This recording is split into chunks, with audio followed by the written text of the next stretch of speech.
This episode is brought to you by Fabulous. Welcome back to another episode of dairy-free, bullshit-free reading advice, and I'm here after, 2 weeks off of YouTube, or 2 weeks off the grid, technically, because university work is compressing me, seriously, compressing me like a zip file. So, in today's episode of Quick Reading Tips, we're going to tackle the age-old question of how not to buy more books than you can read. In other words, how not to be a Tsundoku, which is, a definition that I got from this bookmark. And over here, they've defined Tsundoku, which is the term that we're tackling today, as the condition of acquiring reading materials but letting them pile up in one's home without reading them. As a self-proclaimed Tsundoku right here, let's try to find out a solution for this problem. And I'm gonna try to make this video without sounding like a hypocrite because I do tend to pile up a lot of books without reading them. So in my mind, here's kind of like the logic of this era, or the era of purchases of books. You have to realize that books in the 21st century, unlike how it was during the Renaissance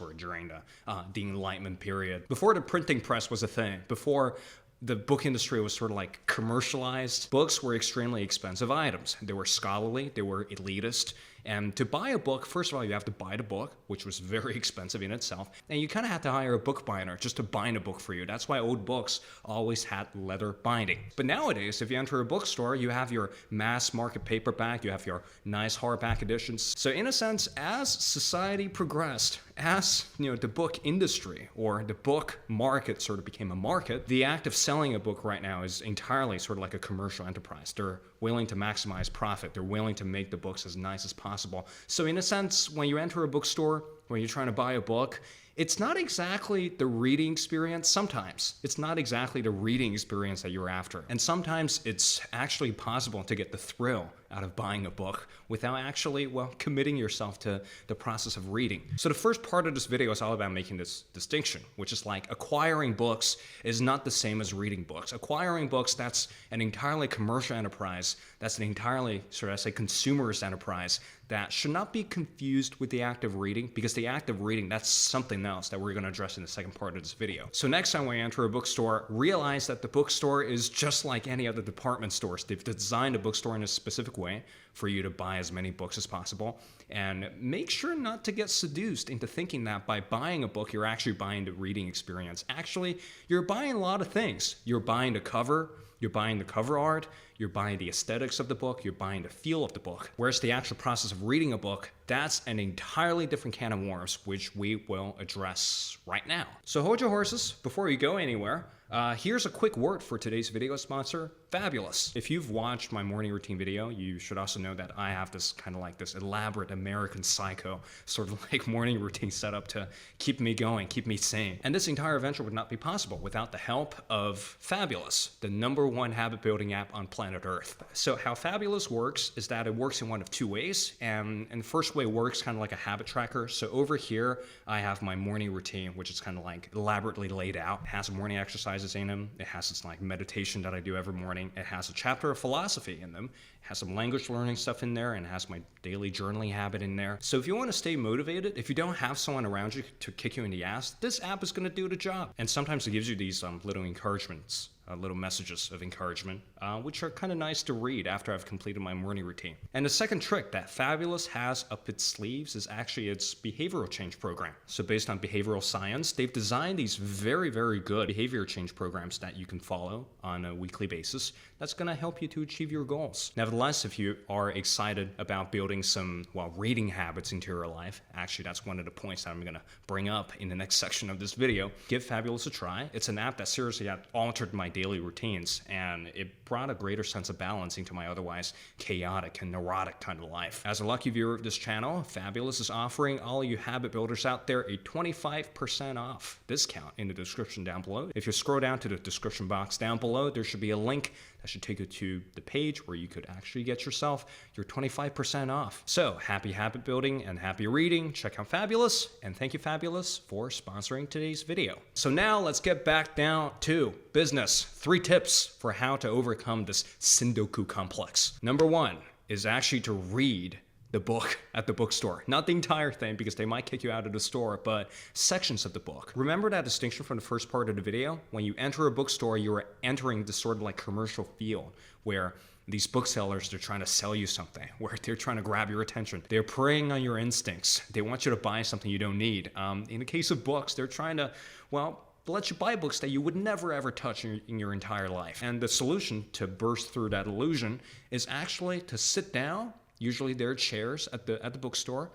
Sit down and just read, for example, 15 pages at a bookstore. Slow down, because the actual experience of reading is actually completely different from the thrill of buying a book. Usually we're under this illusion of like, if I buy this book, I'm very excited about this book, I'm going to bring it home and I'm going to read it, without realizing that if you actually bring this book home, it's just going to sit on your coffee table while collecting dust. So next time, enter a bookstore, sit down, read 10 to 15 pages, and then judge the book based on your reading experience, not based on the price, not based on whether or not the book was on sale, not based on how pretty the cover is. So that's going to short circuit your monkey brain's tendency to go like, oh, that's a pretty book, I want to buy it, and you end up wasting your money, or you end up giving the book away. And the second tip is kind of like a broken record tip, which is kind of like, you got to set up a reading routine somehow. My entire career outside of YouTube is just kind of me just sitting around and reading. And what I've realized recently is that, the process of reading, or the journey of reading itself, is actually so much less glamorous than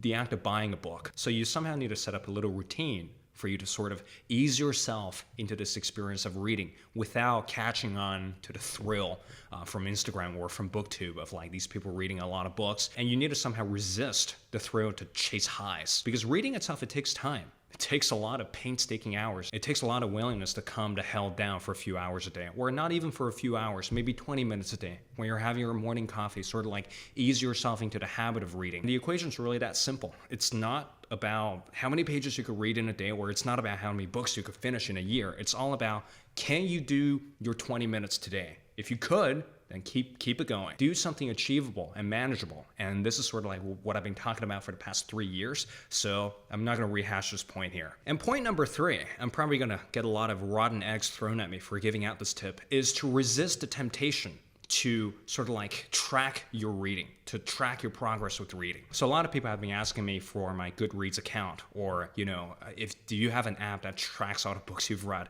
Well, I personally, I don't really like the idea of tracking what I've read, because tracking what you've read is in itself another process that turns you away from the actual experience of reading. From a first-person point of view, well, in philosophy, in philosophical terms, is phenomenologically, the only experience that you should really concern yourself with is understanding the text, getting a really great experience out of the text. While in the case of nonfiction, it's about understanding the text. In the case of fiction, it's about really enjoying the plot and then letting this plot transform you in some way. Whereas if you set yourself these artificial reading goals per year, or how many books am I going to dig through per year, it sort of like deviates you away from the very first-person experience of immersing yourself in the text. And the worst thing, in my opinion, that you could do is to suffer through a book that you simply do not want to read just to check off a box. Because what's going to happen is that you're actually in the process of checking off these boxes, in the process of deviating yourself away from the actual valuable experience of reading, you're actually postponing those books, or reading those books that you really want to read, and substituting them with these like artificial reading goals. So what's going to happen is that at the end of the year, you're going to find yourself staring at your list of read books, and you're going to ask yourself something like, did I actually enjoy myself? And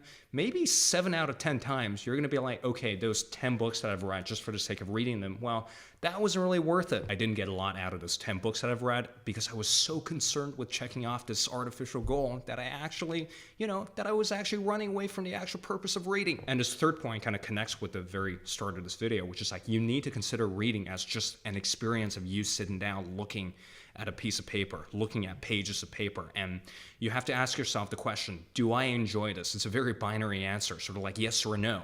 If it's yes, well, you should keep going. If it's no, just stop it. Because at the end of the day, while life is way too damn short to read stuff that you don't enjoy. And in my experience, I want all the books on my shelves to carry detailed personal notes, to carry my close readings, to carry all of my personal evaluations and all of my personal sketches in them, instead of a box of trophy that I'm never ever going to revisit ever again. So those are some of my tips on how to stop being a Tsundoku and to actually start reading, and to start to enjoy reading for the first time in your life. RC Walden here. Thank you for watching today's video. And if you've thoroughly enjoyed today's rant on reading, consider getting me a coffee so you can fuel my caffeine addiction while at the same time supporting this channel. And I'll see you in the next video.